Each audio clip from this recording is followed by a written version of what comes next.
दोस्तों, अगर आपने हाल ही में ऑटोमोबाइल न्यूज़ देखी होगी तो आपको एक ही चर्चा सुनने को मिल रही होगी और वो है इलेक्ट्रिक वाहनों पर लगने वाली इंपोर्ट ड्यूटी, जो कभी 110% हुआ करती थी, अब घटकर 15% की रह गई है, यानी कि कर दी गई है।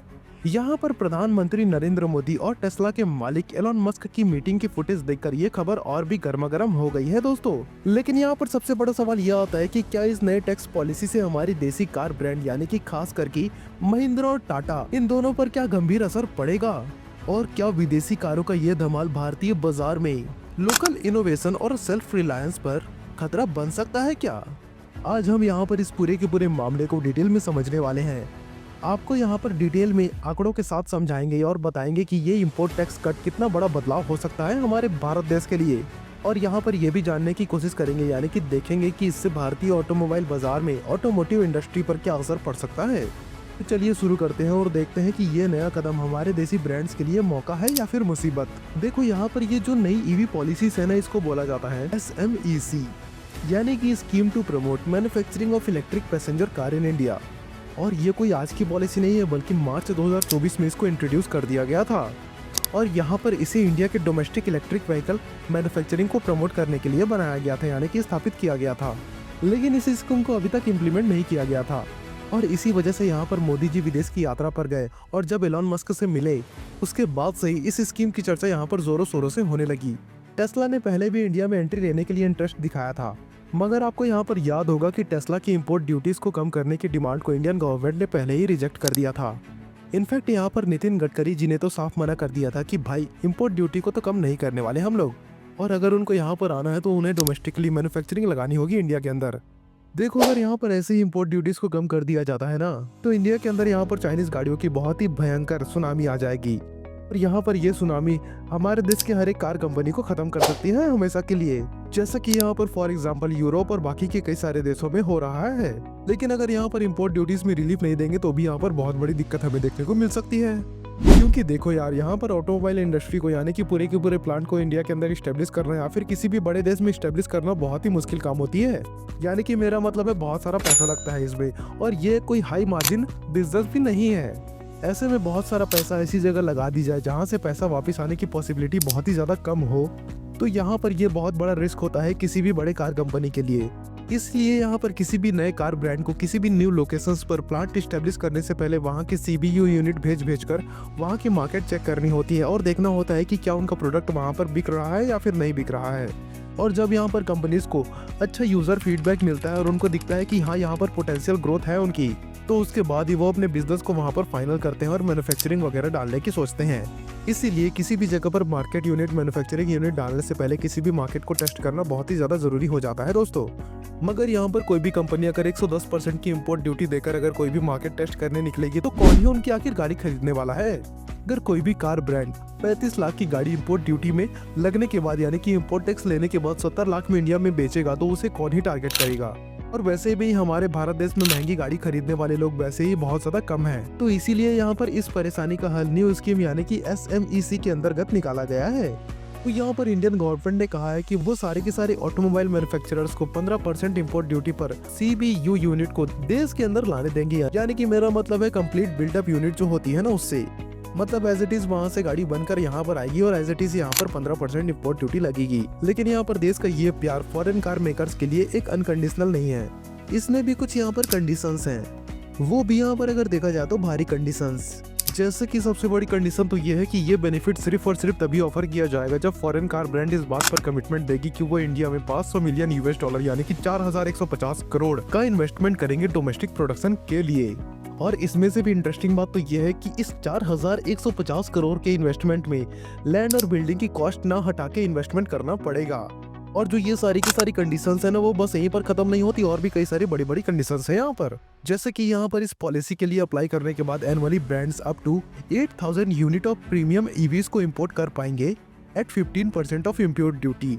और यहाँ पर प्रीमियम EVs से मतलब है मेरा $35,000 से ज्यादा, यानी कि लगभग 30,50,000 से ज्यादा की कीमत वाली गाड़ियों पर। यानी कि यहाँ पर अगर 15% इंपोर्ट ड्यूटी का फायदा उठाना है तो यहाँ पर कार की कॉस्ट सीधी सी बात है 30 से 35 लाख तक होनी चाहिए, और उसमें भी साल की 8,000 यूनिट ही उस गाड़ी पर आप इंपोर्ट कर पाओगे। और यहाँ पर बात यहीं पर नहीं खत्म होती, और एक कंडीशन है यहाँ पर। इस बेनिफिट को अवेल करने के 3 साल के अंदर अंदर उस ईवी मेकर को इंडिया के अंदर अपनी मैन्युफैक्चरिंग प्लांट सेटअप करनी होगी। और इसी के साथ साथ अगर ब्रांड्स को इस पॉलिसी का यूज करते रहना है तो उसके लिए वहां पर उनको यानी कि उस पर्टिकुलर ब्रांड को 2500 करोड़ का टर्नओवर करना होगा, और वो भी अपने ऑपरेशन के सेकेंड ईयर में। तो अब यहाँ पर आप समझ ही गए होंगे कि ये 15% का जो खेल है ना वो इतना सिंपल नहीं है। और क्योंकि ये सिंपल नहीं है, इसका ये भी मतलब नहीं है कि ये खबर सुनने के बाद फॉरेन ब्रांड खुशी से नाचने लगे हो, क्योंकि हालांकि ये पॉलिसी है बहुत अच्छी, लेकिन इसको अवेल करने के लिए डे 1 से आपको 4150 करोड़ का इन्वेस्टमेंट करना होगा। और इसीलिए यहाँ पर अभी वोक्सवैगन, होंडा और विंडफास्ट ने ही इस पॉलिसी को लेकर इंटरेस्ट दिखाया है अभी तक। इसके अलावा यहाँ पर उड़ती उड़ती एक और खबर आ रही है कि टेस्ला भी अपनी गाड़ियों को इंडिया में लेकर आने वाली है। यहाँ पर ऐसी भी खबरें सुनाई मार रही है कि वो लोग लैंड खरीद रहे हैं, अपनी प्रोडक्शन प्लांट सेटअप करने के लिए नई पॉलिसीज को ला रहे हैं इंडिया में अंदर। ऐसी बहुत सारी खबर आती रहती है, आ भी रही है और आने वाली भी, और मे भी ऐसा हो भी सकता है कि टेस्ला इंडिया में आ सकती है। अब ये तो खबर है, जिस दिन इसकी असली रिपोर्ट यानी कि वो असल में आएंगे तो मैं आपको खुद इसके बारे में इतला कर दूंगा अपने चैनल में वीडियो बनाकर। अब यहाँ पर एक और सवाल राइज होता है कि ये इम्पोर्ट टैक्स कट खतरा है या फिर अवसर है हमारे देश के लिए। पारंपरिक तौर पर विदेशी इलेक्ट्रिक वाहनों पर 110% तक का इम्पोर्ट ड्यूटी लगती थी, जिससे गाड़ियों की कुल कीमत यहाँ पर दुगनी हो जाती थी। इसी वजह से उपभोक्ता के लिए विदेशी ब्रांड के विकल्प महंगे और थोड़े से अप्राप्य हो जाते थे।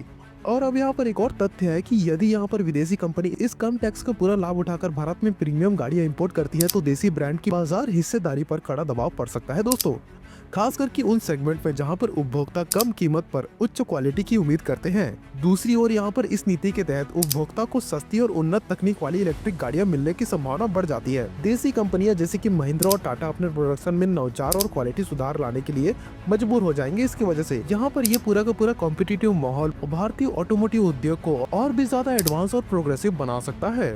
साथ ही साथ यहाँ पर विदेशी कंपनियों को भारतीय सरजमी पर मैन्युफैक्चरिंग यूनिट लगाने के लिए बाध्य भी किया जाएगा, जिससे कि यहाँ पर लोकल इकोनॉमी को भी फायदा हो सकता है मे बी। अब यहाँ पर किसी भी नए ऑटोमोबाइल प्लांट को स्थापित करना भारी निवेश, तकनीकी नवाचार और मार्केट टेस्ट की मांग करता है। विदेशी ब्रांड को पहले अपने प्रोडक्ट्स की मांग को टेस्ट करना होगा, यहाँ पर खुद आके मार्केट को टेस्ट करना होगा, जिससे कि उनको ये पता चलेगा कि भारत के किस रीजन में उनकी सबसे ज्यादा बिक्री होती है और भारत के किस रीजन में उनकी सबसे कम बिक्री होगी। इसके बारे में उनको अच्छे से एनालाइज करना होगा। और यहाँ पर इस पूरे के पूरे प्रोसेस को बहुत बड़े कैपिटल की मांग भी हो सकती है, यानी कि मेरा मतलब है यहाँ पर पैसों की।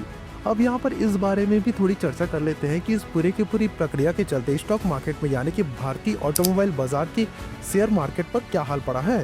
यहाँ पर इस खबर के चलते भारतीय ऑटोमोटिव कंपनी के शेयरों में थोड़ी सी गिरावट आपको देखने को मिल जाएगी, क्योंकि निवेशकों को चिंता है कि विदेशी कंपनियां सस्ती गाड़ियों के जरिए देसी ब्रांड्स को पीछे ना छोड़ दे। लेकिन अगर यहाँ पर लॉन्ग टाइम प्रोस्पेक्टिव से अगर देखा जाए तो इस नीति से यहाँ पर देसी कंपनियां इनोवेट करेंगे और अपने प्रोडक्ट की क्वालिटी में सुधार लाएंगी, जिससे कंपटीशन का स्तर और भी ज्यादा थोड़ा सा बढ़ जाएगा भारत के अंदर। यहाँ पर सस्ती कीमतों पर उच्च तकनीक वाली इलेक्ट्रिक गाड़ियां उपभोक्ताओं के लिए एक बड़ा आकर्षण हो सकता है। इससे इलेक्ट्रिक वाहनों का एडॉप्शन तेजी से बढ़ेगा, जिससे कि पर्यावरण को भी बहुत ज्यादा फायदा पहुंचेगा और हमारा धरती का ओजोन लेयर भी अच्छी तरीके से हील हो पाएगा। देसी कंपनियां भी इस प्रतिस्पर्धा से सीखेंगी और अपनी फिट एंड फिनिश, इंजीनियरिंग और ग्राहक सेवा में सुधार लाएंगी। इस स्थिति को यहाँ पर भारतीय ऑटोमोटिव उद्योग के लिए एक अवसर के रूप में भी देखा जा सकता है, जहाँ पर इनोवेशन को बढ़ावा मिलेगा और बाजार में क्वालिटी में भी हमको सुधार देखने को मिलेगा। अब यहाँ पर बहुत सारे ऑटोमोटिव स्पेशलिस्ट का यह मानना है कि यह नीति भारतीय उपभोक्ताओं को सस्ती और बेहतरीन विकल्प प्रदान करेंगी, जबकि देसी ब्रांड को अपनी टेक्नोलॉजी और क्वालिटी में सुधार करने का प्रोत्साहन मिलेगा। कुछ स्पेशलिस्ट का तो यहाँ पर यह भी कहना है कि फॉरेन कंपनीज अगर भारत में मैन्युफैक्चरिंग यूनिट स्थापित करने में सफल हो जाती है तो यहाँ पर लॉन्ग टर्म में ये भारतीय अर्थव्यवस्था के लिए लाभदायक साबित हो सकता है। अगले कुछ सालों में भारतीय बाजार में फॉरेन और देसी ब्रांड्स के बीच बहुत सारा नया कंपटीशन आपको देखने को मिल सकता है और ये कंपटीशन भारतीय ऑटोमोटिव उद्योग को और भी ज्यादा प्रोग्रेसिव बनाने में मदद करेगी, जिसमें एंड ऑफ द डे उपभोक्ताओं को यहाँ पर बेहतर प्रोडक्ट क्वालिटी और सेवाएं मिलेंगी।